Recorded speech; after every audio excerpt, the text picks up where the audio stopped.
বিষ্ণুৰাভাৰ যে কথা ইয়া আজাদী ছুটা হে কি ক'ব?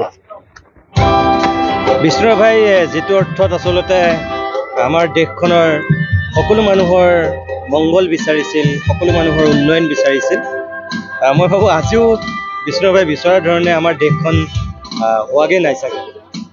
কাৰণ তেওঁ যিটো জীৱন দৰ্শন সকলোৰে, আজি আমাৰ প্ৰধানমন্ত্ৰীয়ে যিটো কথা কয় যে সম উন্নয়ন সম বিকাশ, সবকা সাথ সবকা বিকাশ, এইটো আচলতে কেতিয়াবাই বিষ্ণুৰাভাই কৈছিল, বিষ্ণুৰাভাই কেতিয়াবাই বিচাৰিছিল।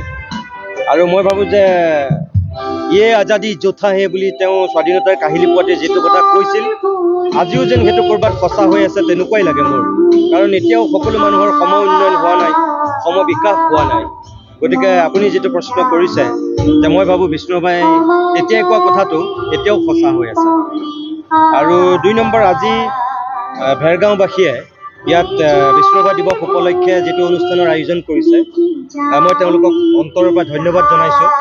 কাৰণ আজি ইমান এটা বিশাল প্ৰেক্ষাগৃহ বিষ্ণুৰাভাৰ নামত নামাংকৰণ কৰি তেওঁলোকে উদ্বোধন কৰিছে। বিধানসভাৰ সন্মানীয় অধ্যক্ষ বিশ্বজিৎ দৈমাৰীয়ে আনুষ্ঠানিকভাৱে উদ্বোধন কৰিছে। এই বিশাল বিষ্ণুৰাভাৰ প্ৰতিমূৰ্তি অসমৰ জনপ্ৰিয় গায়ক শিল্পী জুবিন গাৰ্গে আনুষ্ঠানিকভাৱে উন্মোচন কৰিছে। আৰু মই যিহেতু এজন নিৰ্দিষ্ট বক্তা হিচাপে আহিছিলোঁ, গতিকে ভাল লাগিল। বিষ্ণুৰাভাৰ জীৱন দৰ্শন নতুন প্ৰজন্মৰ মাজত উদ্যোক্তাসকলে হয়তো বিলাবৰ কাৰণে যিখিনি ইয়াত উদ্যোগ লৈছে, চেষ্টা কৰিছে, বিভিন্ন গীত মাত কবিতাৰ যিটো প্ৰতিযোগিতা আয়োজন কৰিছে, বক্তৃতাৰ আয়োজন কৰিছে, সকলোবিলাক আদৰণীয়। আৰু মই তেওঁলোকক তাৰ কাৰণে ধন্যবাদ জনাইছোঁ আৰু নতুন চামটোক শুভেচ্ছা জনাইছোঁ। তেওঁলোকে বিষ্ণুৰাভাৰ জীৱন দৰ্শন অনুকৰণ কৰি আগবাঢ়ি যাওক, এখন নতুন অসম তেওঁলোকে নিৰ্মাণ কৰক। আজি দেখিছোঁ যুৱ প্ৰজন্মসকলক প্ৰত্যেকৰে সময়তে যান্ত্ৰিকতা হৈ গৈছে, কিন্তু তেনেকুৱা অনুষ্ঠানবিলাক পাতিবলগীয়া কাৰণে তেওঁলোকে খালী পাতে, কি ক'ব? ইয়াত দুটা শ্ৰেণী থাকে। এছামে পাতিব লাগে কাৰণেই পাতে আৰু আন এছামে পাতিব লাগে কাৰণে নাপাতে। তেওঁলোকে নতুন প্ৰজন্মক শিকাব বিচাৰে। নতুন প্ৰজন্মটোৰ মাজত আমাৰ যিটো সাংস্কৃতিক সত্তা, আমাৰ যিটো পূৰ্বপুৰুষৰ অৱদান, অৰিহণা, সেইখিনি তেওঁলোকক দেখুৱাব বিচাৰে, জনাব বিচাৰে। আৰু মই ভাবোঁ ভেৰগাঁওবাসীৰ আজিৰ যি উদ্যোক্তা, তেওঁলোকে নতুন প্ৰজন্মটোৰ মাজত বিষ্ণুৰাভাৰ জীৱন দৰ্শন, বিষ্ণুৰাভাৰ সামগ্ৰিক সত্তাটো তেওঁলোকে শিকাব বিচাৰিছে, দেখুৱাব বিচাৰিছে, জনাব বিচাৰিছে।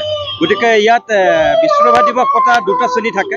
ইয়াত মই ভাবোঁ দ্বিতীয়টো শ্ৰেণী আছে, যিয়ে নেকি সঁচাকৈ ত্যাগ, শ্ৰম বা বিষ্ণুৰাভাৰ যিখিনি প্ৰকৃত মূল্যবোধ, যিটো জীৱন দৰ্শন, যিটো আদৰ্শ, সেইখিনি এওঁলোকৰ মাজত নতুন প্ৰজন্মটোৰ মাজত শিকাব বিচাৰিছে।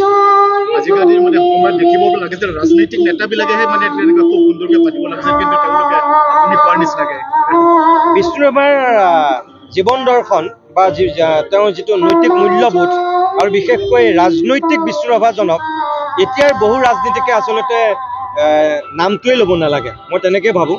বহু ৰাজনীতিকৰ আচলতে বিষ্ণুৰাভাৰ নামটো লোৱাৰেই যোগ্যতা নাই, মই নিজে তেনেকৈ ভাবোঁ। কাৰণ বিষ্ণুৰাভা আছিল নিজৰ নীতিত থকা মানুহ, নিজৰ স্থিতিত থকা মানুহ। কোনো দিন তেওঁ নীতিৰ লগত কম্প্ৰমাইজ কৰা নাই। কাৰণ তেওঁ যি RCPI কৰিছিল, তেওঁ সেই বামপন্থী চিন্তাধাৰাৰে সদায় তেওঁ উদ্বুদ্ধ হৈ থাকিল। আজি বামপন্থী, কাইলৈ সোঁপন্থী, কাইলৈ সোঁপন্থী, আজি বাওঁপন্থী, এনেকুৱা স্থিতি তেওঁ কোনোদিন গ্ৰহণ কৰা নাই। আমি যিটো জীৱন তেখেতৰ দেখিলোঁ বা আমি যিখিনি অধ্যয়ন কৰিছোঁ, সেইফালৰ পৰা বিষ্ণুৰাভাক এজন বিষ্ণুৰাভাকেই দেখিছোঁ। এটা কথা মই ক'ম যে হাতত ষ্টেন গান লৈ ইয়ে আজাদী যোথা হে বুলি কোৱা মানুহজনে কিন্তু এটা সময়ত আকৌ নিৰ্বাচন খেলিলে, সেইটো সঁচা কথা। আৰু নিৰ্বাচন খেলিছে তেওঁ নিজৰ ব্যক্তিগত উত্তৰণৰ কাৰণে খেলা নাছিল, তেওঁক ৰাইজে খেলাইছিল। তেওঁ ইচ্ছাৰ বিপৰীতে জোৰ জবৰদস্তি কৰি প্ৰথমতে তেওঁক নিৰ্বাচনত নমোৱা হৈছিল। তেজপুৰত যেতিয়া তেওঁ প্ৰথম বিধায়ক হৈছে 67 চনত, তেওঁক খেলাইছিল। কংগ্ৰেছৰ বিৰুদ্ধে এজন উপযুক্ত প্ৰাৰ্থী বিচাৰিছিল, যাৰ কাৰণে সেই সময়ত বিজিত শইকীয়াহঁতে এটা উদ্যোগ লৈছিল, লৈ তেওঁক প্ৰাৰ্থী প্ৰক্ষেপ কৰিছিল। তাৰপিছত বিষ্ণুৰাভা তেজপুৰৰ পৰা বিধানসভালৈ নিৰ্বাচিত হৈছে। আৰু আমি যদি চাওঁ, বিষ্ণুৰাভা, ভূপেন হাজৰিকা, এই যিবিলাক মানুহ সেই সময়ত বিধানসভাত আছিল, তেওঁলোকে নিজৰ কাৰণে মই ভাবোঁ ৰাজনীতি কৰা নাই, তেওঁলোকে সমাজখনৰ কাৰণে, জাতিটোৰ কাৰণে তেওঁলোকে ৰাজনীতি কৰিছিল। আমাক তেনেকুৱা ৰাজনীতিহে লাগে, নিজৰ বৈষয়িক উন্নতি বিচৰা ৰাজনীতিক আমাক নালাগে। তাৰমানে এইটো উন্নতি কয়, সমাজৰ উন্নয়ন কৰিম বুলি কৈ তেওঁলোকে নিজৰ সোণৰ সংসাৰ গঢ়ে, সম্পত্তিৰ পাহাৰ গঢ়ে। কিন্তু ভূপেন হাজৰিকা বা বিষ্ণুৰাভাহঁতে যিটো ৰাজনীতি কৰিছিল, নিজৰ সম্পত্তিৰ পাহাৰ গঢ়িবৰ কাৰণে কৰা নাছিল, এখন শ্ৰেণীহীন, এখন শোষণমুক্ত সমাজ গঢ়িবৰ কাৰণে তেওঁলোকে কিছু নীতি আদৰ্শ দেখুৱাইছিল আৰু তেনেকৈ তেওঁলোকে ৰাজনীতি কৰিছিল। মই ভাবোঁ সেই ৰাজনীতিহে আজি কাম্য, সেই ৰাজনীতিকে আমি স্বাগতম জনোৱা উচিত।